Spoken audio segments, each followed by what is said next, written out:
You're watching the Action on Film Writer Series. This Is It, written by John Harris, Mark Winzer, Aaliyah Miller, and Raef Lawson.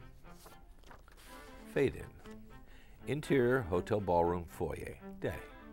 Rick Rennick, 55, organizes the table displaying his promotional merchandise, such as wall posters, CDs, DVDs, keychains, bookmarks, and copies of his motivational book titled, This Is It.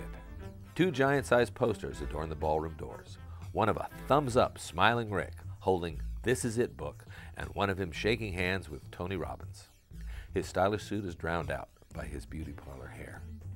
Rick's cell phone rings to the song, We Are the Champions. Rick: Bernie, how's it hanging, my man? What? We lost everything? You said the Oklahoma ostrich farm was a sure thing. Flash flood? They all drowned? Well, what about the long necks? Rick slams the phone in his hand several times. I'm broke. I need a latte. Rick makes his way towards the cafe and bumps into his wife, Tammy, 35. Big blonde hair and fake boobs. She's with Sergio, 25, a young Antonio Banderas lookalike. Exiting the elevator, they appear disheveled. Rick: Tammy, I can't believe it. You're here to support me in one of my seminars. Tammy: Well, of course, darling. That's exactly why I'm here. She kisses him on the cheek. Tammy: This is my friend, Sergio. Rick vigorously shakes his hand. And you brought a friend along. You're the best. Sergio: She's the best I've experienced in quite a while. Rick: I'm going to grab a latte, but I'll see you two in there in a few. Interior hotel lobby, coffee stand, moments later. Rick stares impatiently at the coffee stand cashier as the cashier swipes his debit card several times. Cashier: I'm sorry, sir. Do you have another card? Rick: How is that declined? Rick fumbles in his pockets as if he expects to find cash. John: I'll get the coffee. Rick spins around to find John Anderson, 50s, wearing a Jiffy Lube polo shirt, slacks, and beaming a warm smile. John Anderson, Vice President of Sales. John stares inquisitively at Rick's mouth and then breaks his stare with an apologetic expression. John: I'm sorry, it's just that your lip, it looks completely normal. Rick glances at the cashier, who now stares at his mouth. John lays a $5 bill on the counter and catches the cashier staring at Rick's mouth. John: This is Rick Rennick, jazz trumpeter. Had his bottom lip bit off in a freak accident at the... John snacks his fingers trying to recall. Rick: Baltimore Petting Zoo. John: That's right. He could have just given up on life, but he endured countless surgeries to replace his lip. Had to teach himself how to play the trumpet all over again. Now he's a motivational speaker, life coach, and international selling author. The cashier laughs. Cashier: Did you say international selling? Where's the best? John: Huh? Cashier: Well, is he an international best-selling author, or do you just sell one book in Canada? Interior hotel lobby coffee stand day. A hot and voluptuous black woman, late 30s, approaches Rick and John. Her cleavage pops in her satin black dress with fire-red stripper heels. In her right hand is an envelope. She passes the ballroom foyer and glances at the posters of Rick on the wall. Rick observes this. Rick: Sexy fan at 6 o'clock coming our way. Watch and learn. The woman steps in front of both men. Rick and John's eyes are torpedoed at her breasts.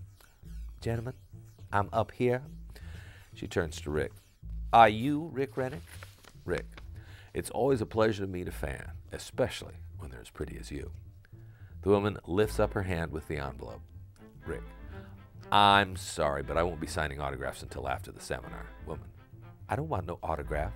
I just need to know if you're Rick Rennick. Rick: The one and only.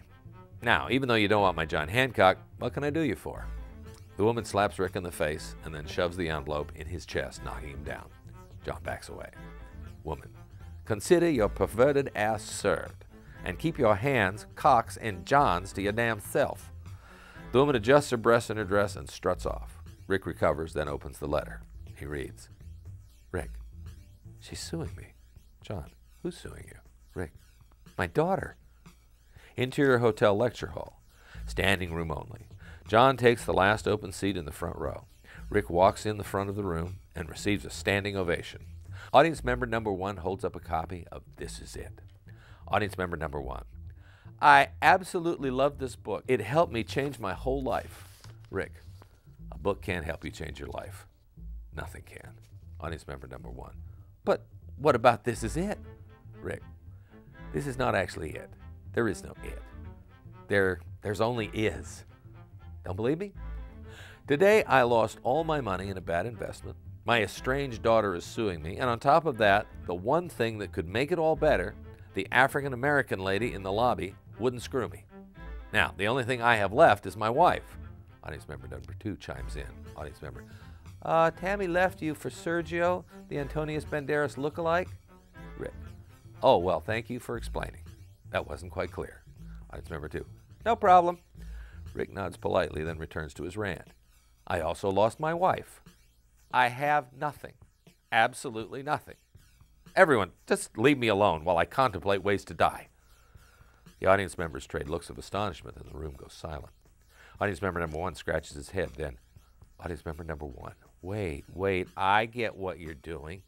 In This Is It, you state that the person who has nothing has everything to gain, and that they must shed all aspects of their toxic environment to reach their true potential. Let me guess, your money was causing problems? Rick, well, truthfully, it did tend to attract the wrong types of people.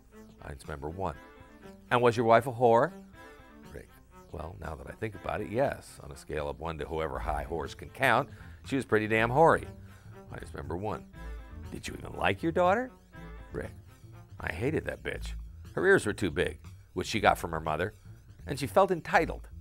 Audience member 1. Subconsciously, you anticipated her lawsuit and your wife inevitably divorcing you, so you purposely got rid of your money. Now, they can't get anything. Rick wags his finger and smiles. That's exactly what I did. Now, tell me what part in my personal evolution screwing the hot African-American lady will have. Audience member number 1. I don't think that factors in. Rick, nervous chuckle. Oh, I was just checking. Good work. This was all a clear demonstration of how my new program works, which is entitled in my next self-help book, Now This Is Really It. John. Brilliant. Simply brilliant. John claps, and the audience gives Rick thunderous applause.